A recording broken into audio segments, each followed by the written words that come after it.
Leo siku usikie ukaanza kuongelea hali ametoka Kariakoo amepambana sasa hivi yuko hapa anakiwasha akafanya kolabo kali ana mavitu makali. Kwani usiongelee? Uzuri leo nimekuwa na mood nzuri. Okay. Lakini today is a good day for today sure. is a good day. Yeah, it's a good day. Lakini naomba kuongea na watu. Naomba kuongea na wachambuzi Tony. Okay. Yes. What's up na wachambuzi? Wachambuzi wametrend by the way hapa.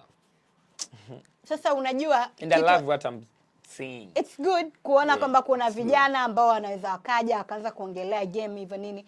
But wachambuzi, mimi nawaomba sana jamani, tuwe na facts tunapozungumza vitu. Alafu unajua nimegundua wachambuzi wengi Tony wanaofanya uchambuzi Bongo wanafanya kwa sababu ya kupata engagement.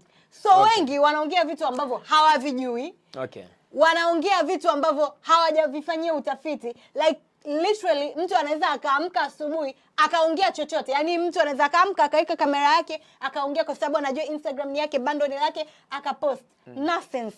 Jamani, hebu tujifunze kwa watu kama kina Sky.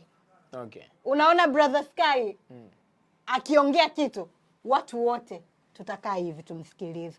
Umeona? Lakini ya wachambuzi wenzangu ambao ndugu zangu wachambuzi wamefeli wapi? Ndugu zangu wachambuzi hawana facts. Wengi wanakurupuka. Okay. Na wengi wananunulika.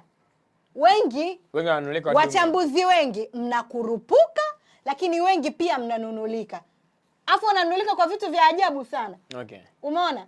Kwa mfano, anaweza katokea msanii fulani akamfollow huyo mchambuzi. Basi huyo mchambuzi hapo akapagawa. Kwa hiyo huyo mchambuzi hawezi tena kumuongelea vibaya huyo msanii. Na mimi sisemi hao wasanii waongelee vibaya.